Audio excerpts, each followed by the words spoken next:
Hello, everyone. Welcome back to another episode of Priceless Convos. Today we have Faith Mitton, who is an attorney at law. She's an attorney, guys, who runs Mitton Law Firm PLLC, which is a boutique transactional law practice serving the needs of visionary entrepreneurs. Her clients are business owners who are basically creative, and she empowers them to pursue success on their own terms with strategic solutions to legally protect their intellectual property and their business overall. So, hi, Faith. Hello, Dr. Sajay. Thank you for having me.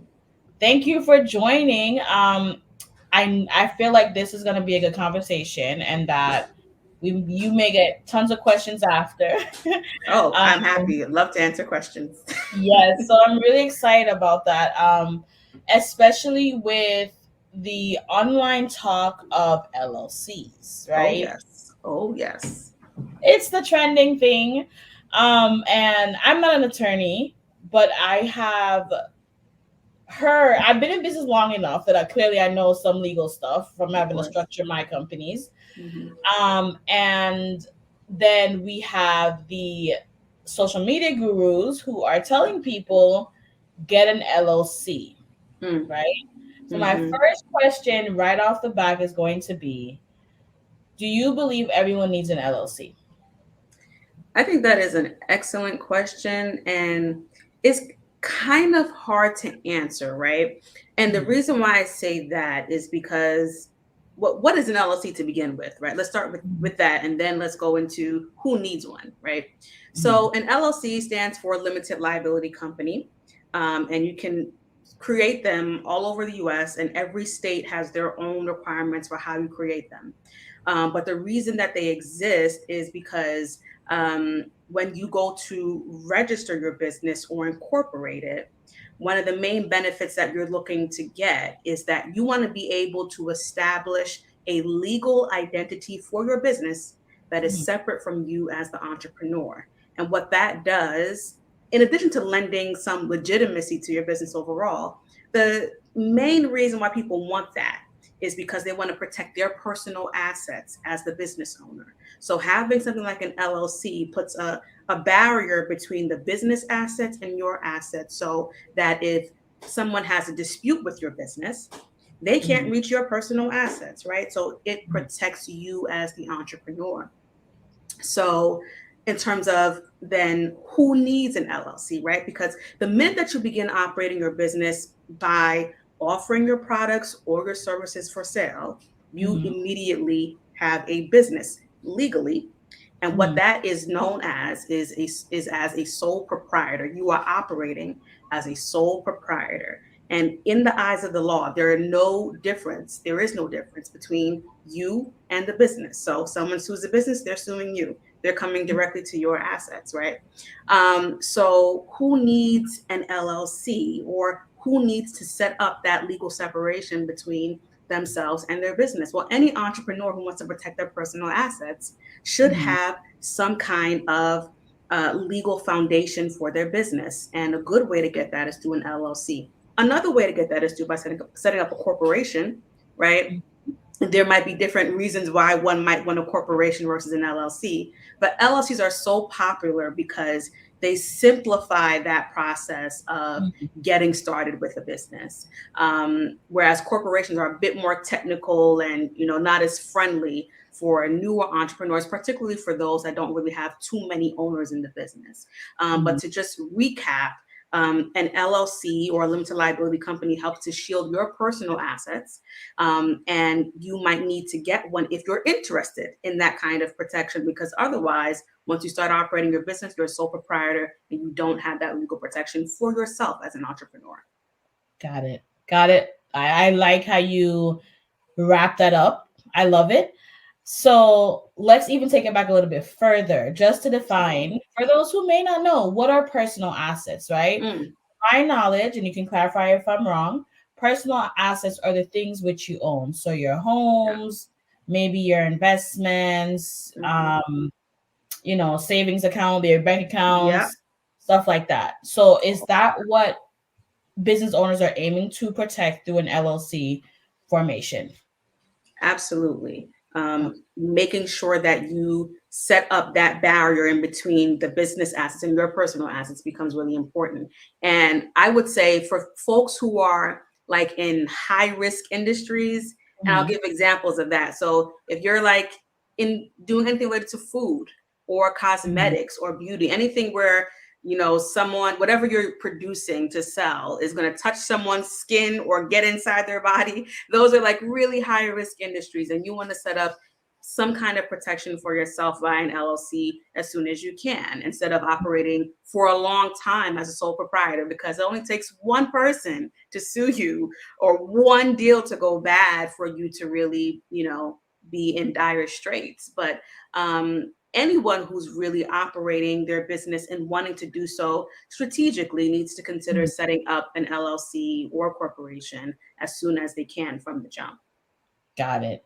So, what you're saying to me is if I was a newbie, it is not enough for me to create my product. Let's say I have a facial product that's going to fix people's faces, maybe take out blemishes, etc.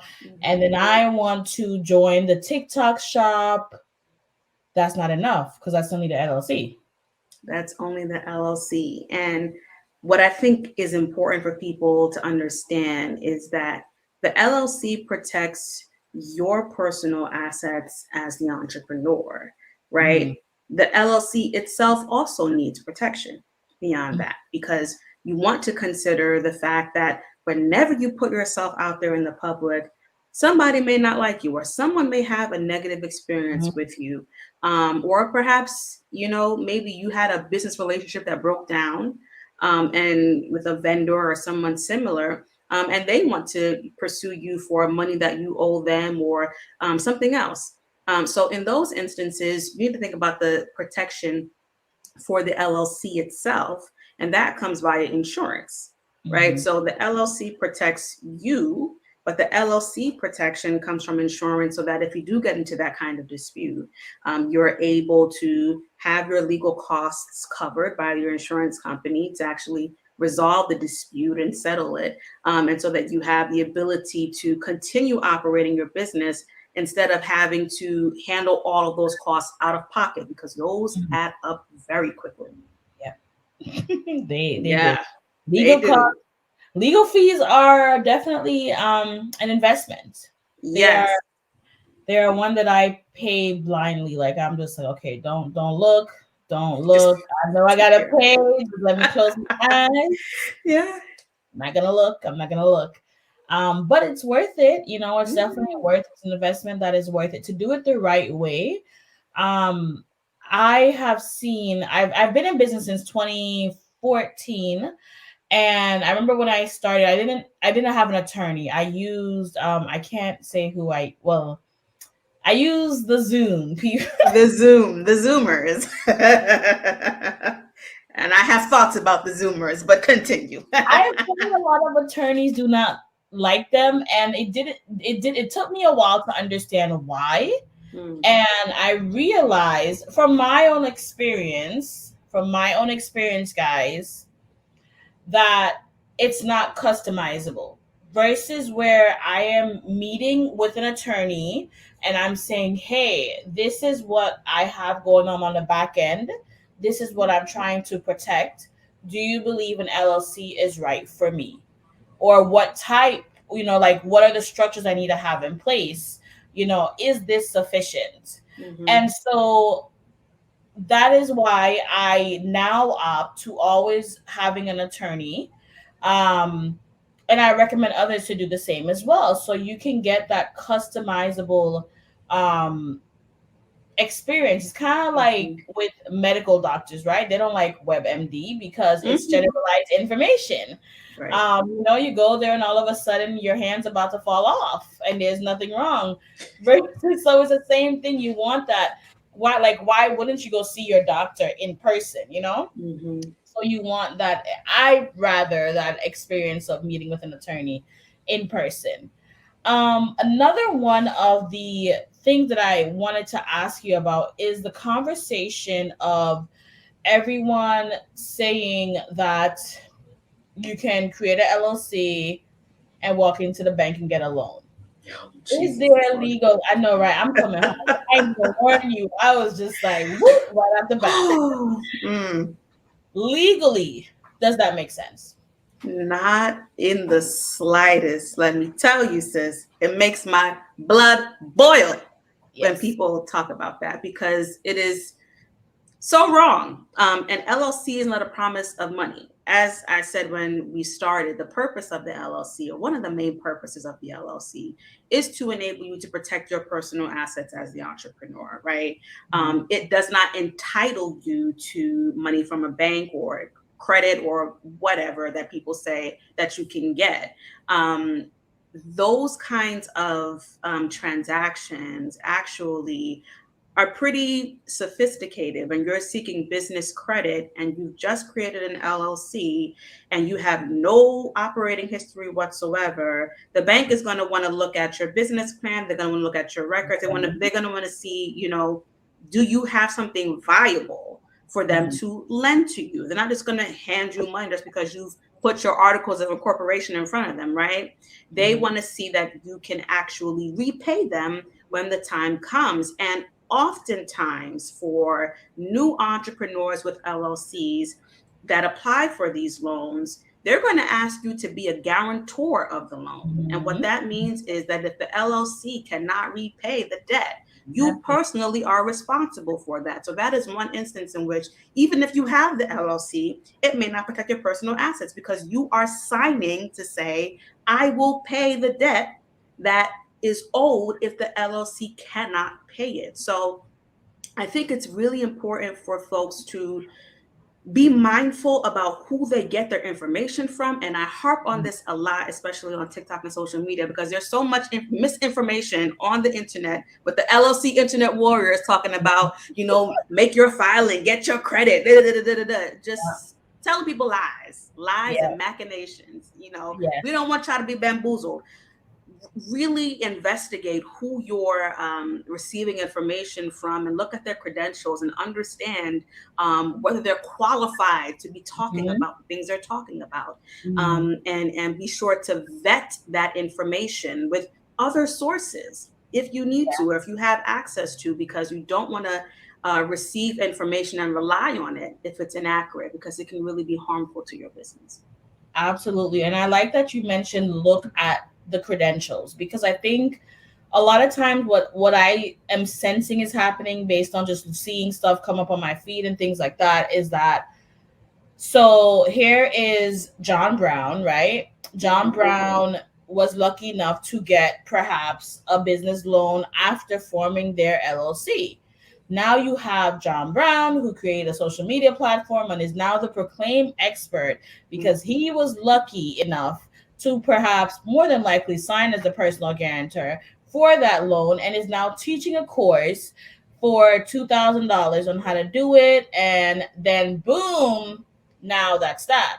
But if anything that else that I've learned in business is that it's not one size fit all. Like my experiences as an entrepreneur and my process to doing stuff legally may have to or may just need to look different than what you did because of our business structures, and our business products and things like that. Like I believe that my business structure, because I do have more than one brand, is particularly unique. So I had to work with an attorney one-on-one to figure that out. I couldn't listen to the internet gurus and just go on and do an LLC and that was it, because it wasn't enough to support and protect me and everything I have going on in business and also outside of business. So I think meeting with an attorney one-on-one allows for that conversation to be had. And so something can be customizable for your short-term goals and your long-term goals. Right. So can y'all get off of them? Can y'all stop it? y'all stressing me out. Y'all stressing Attorney Faith out. Y'all just stressing. Oh goodness. Cause you see that synergy in the side. It was like, get it together, guys. Get it together. Get it together. So I'm And glad to we. say that you shouldn't listen to people online. There are some good people online, like me and Dr. Sajay, who are going to put you on what you need to know. But you need to ensure that you're listening to the right people. We're not victim blaming or putting you down, because it's good to seek out information that you can understand from someone who's going to explain it in your language and your vernacular, who's going to be able to put it to you how you can embrace it. But just be sure before hook yourself to somebody, that you vet them, that you look to see that what they're saying Mhm. is accurate. Verify what Yeah, you are hearing before yeah, you rely on it. yeah, and even so, like, do a like and people, I think, let's clarify like the vetting process. Even so, like a Google Mhm, search. Do they have website and testimonials? Are mhm, they okay with you contacting someone from the testimonial list that they mhm, do have? mhm, At this point, I know that my company, we've gone far enough to even provide folks with a list of our past clients. It's like, hey, by all means, DM them. I don't even want to tell them that you come and choose one, contact them, because it's so hard for individuals to vet who is right and who is not right. And even with attorneys, I think it's a little bit easier with you guys because you can easily search the licensing. Like, I've done that before. I've searched licensing for attorneys, searched I think it's the bar or something like that, registration. Yep. So Yep. you search to make sure this person is an actual attorney and not just saying practicing law in their bio. So that Mhm, is how you vet people, is by doing your research. Absolutely do your research and check, look at their comments, look at their Google reviews, look at all these things, and that's how you vet if you are working with someone that is um legally wise, like legally smart, licensed to provide the information that you're looking for. mhm. Um, okay, so that was a lot. I feel like that was good. Yeah.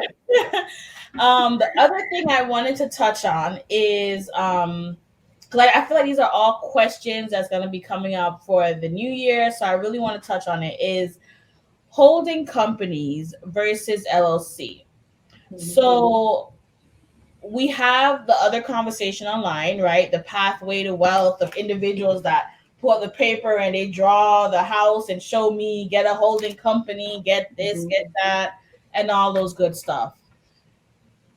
Is every entrepreneur ready for a holding company right out the bat, versus an LLC? How would you suggest that someone start, or is it specific based on the circumstances? It is 100% going to be based on your individual circumstances. And this is something that, if you are thinking about, you really do need to bring an attorney in. Some types of LLCs can be DIY. And that is the simplest type of LLC, where there's just one owner and you're, offering like one product. Okay, maybe you can DIY. Maybe you can even use the Zoom folks, right? But when you're starting to do more complex transactions like these, it is highly important that you seek out legal counsel, because it's very, very easy to mess it up and very easy to make mistakes that are very time consuming and expensive to fix. Mhm. And I will say personally, for me as an attorney, when I have to fix a mistake that someone has made, I charge way more than I would need to if I were doing it from scratch myself. Mhm. Because it is a lot more work and a lot more effort to go back and backtrack than it is to lay the foundation yourself.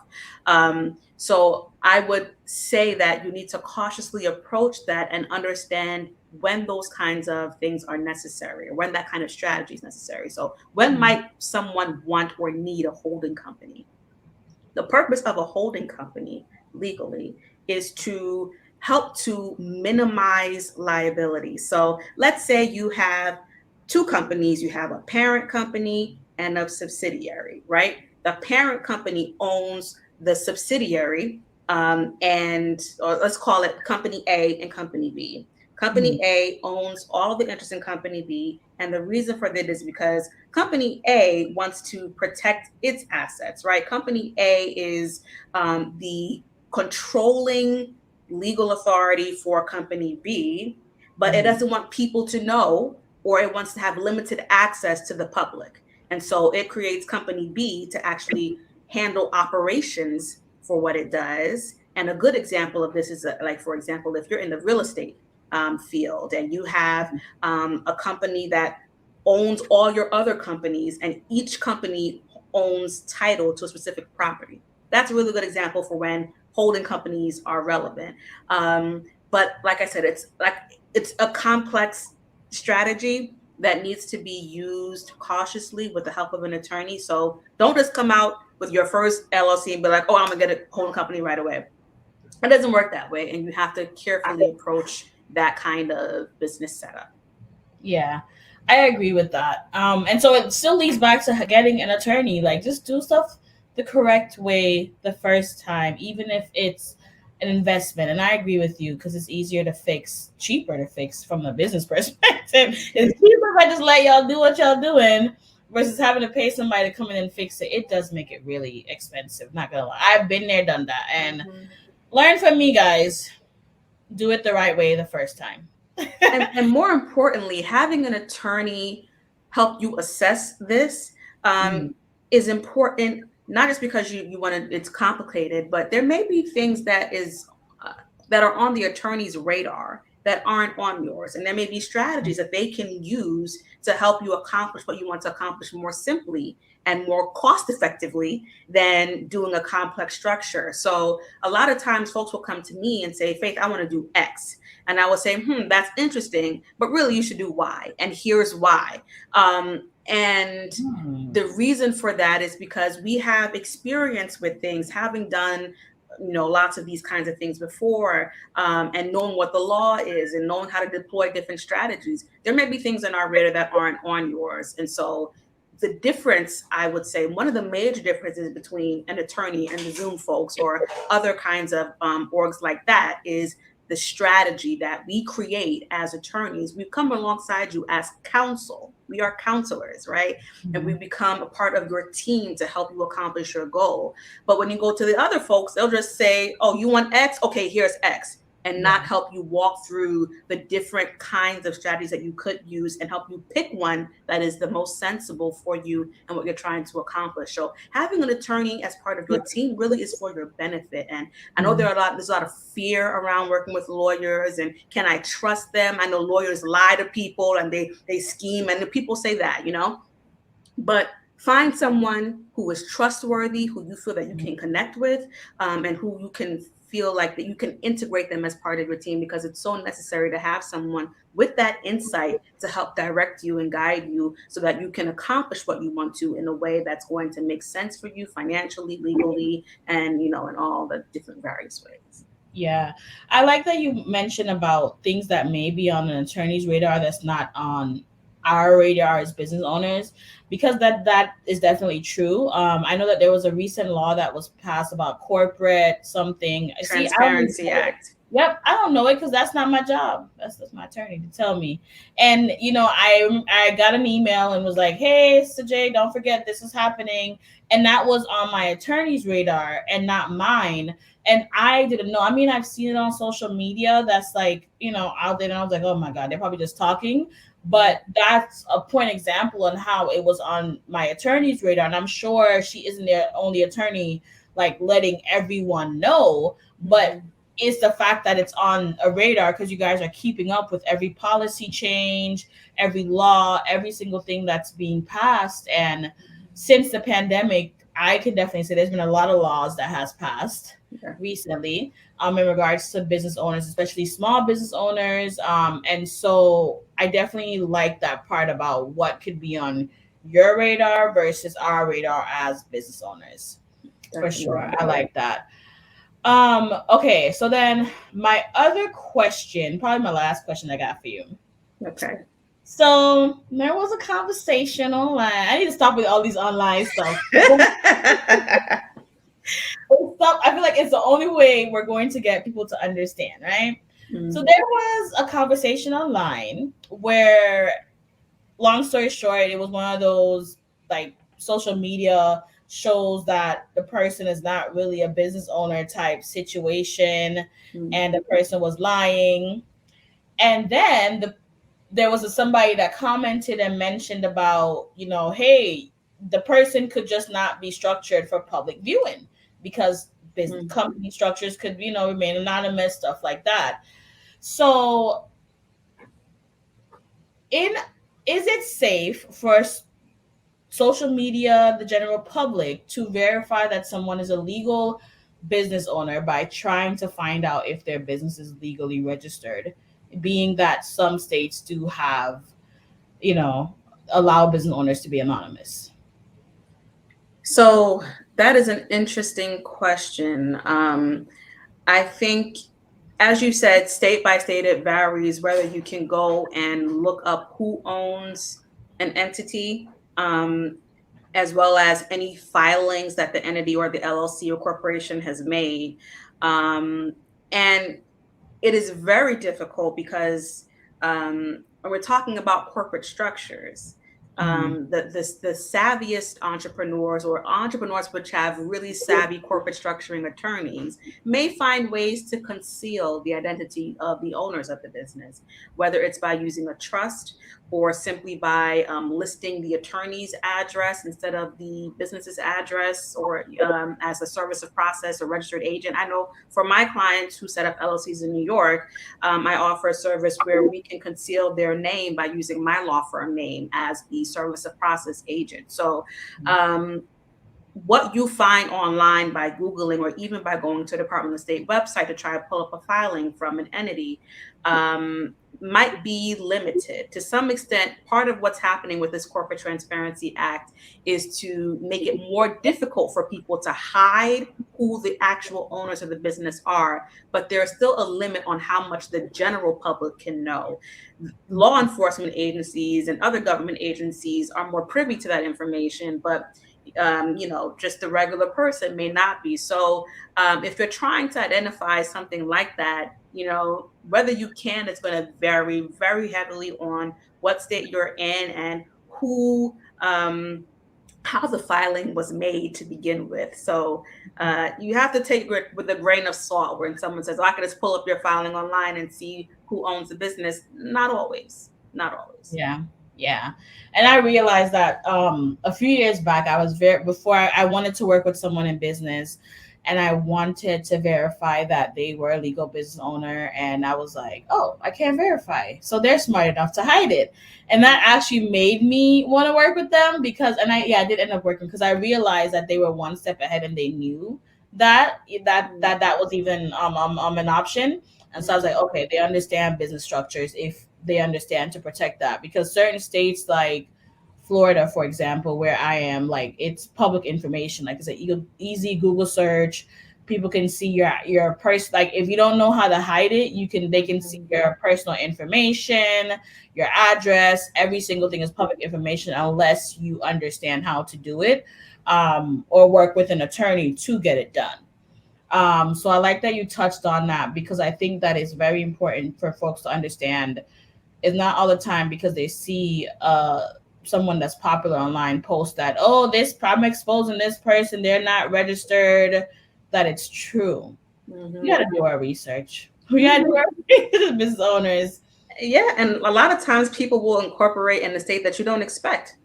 You might think, oh, they're living in Florida, so they must have a Florida LLC, right? But what if they have one in New York? What if they have it in Delaware? What if they have it in any other state, right? So it's, if you're trying to identify that, the best way is to ask the person because they're going to know where they're registered and they can give you proof. There is something such as it's called a good standing certificate. If you're trying to verify someone's the legal existence of their company and ensure that it is operating the way that it's supposed to, at least in terms of the corporate structure aspect of it, you can ask the Department of State to give you, the government agency, to give you proof of good standing with the state. And sometimes for certain deals, that kind of certificate is required to even close on the deal. So if you're trying to investigate someone, or particularly someone that you're trying to do business with yourself, that's the easiest way to do it. But searching online, there are going to be limitations to what you get there. Got you. Got you. I appreciate all of this information. Um, Anything else that you would like the audience to know about LLCs? I want people to know how important it is to keep your LLCs active. One of the things that we tend to do. We got a little paper and we're like, oh, I got my LLC. Look at that. And then operate your business and forget that pretty much in every state, there are ongoing requirements to keep your LLC active. One of those requirements may be that you have to file reports with the state periodically. That could be once a year, once every 2 years, once every 10 years. But they want to know, the state, who is behind the LLC. And if you don't make those filings a couple times in a row, they can dissolve your LLC for you without your approval. Another way they can do that is if you don't make certain tax payments that you need to make for the privilege of operating your LLC in your state. And it could be called a franchise tax, or it could be called a filing fee, or it could be called an annual fee. It varies from state to state. But not paying these fees timely, a couple years in a row, can also be a reason for them to dissolve your LLC. So don't think that once you made your initial filing with the government, that's all that you have to do to keep your LLC active. Because once it is dissolved, that whole protection we talked about, that goes away. So stay on top of the requirements, find out what they are for your state, and then put it in your calendar to make sure that you make whatever filings or make whatever payments you have to make in order to keep your LLC active. Thank you. I appreciate that. I really do. I hope that everyone that has watched this entirely through finds the information beneficial, useful, simplified. I feel like the real world examples was the best way for me to break it down instead of us ending up with like some corporate jargons or legalese stuff. Yeah. So I appreciate you really just sharing your insights with us. And guys, I will be sure to share Attorney's Faith information. So be sure to check that out and reach out to her for questions, help with setting up your LLCs. I don't want to see y'all in the internet streets being exposed for nothing. Y'all do stuff the right way the first time. All right. So thank you guys for joining Priceless Convos. I really do appreciate it. Do not forget to subscribe and follow both myself and Attorney Faith. And I'll see you guys next episode. Bye, y'all.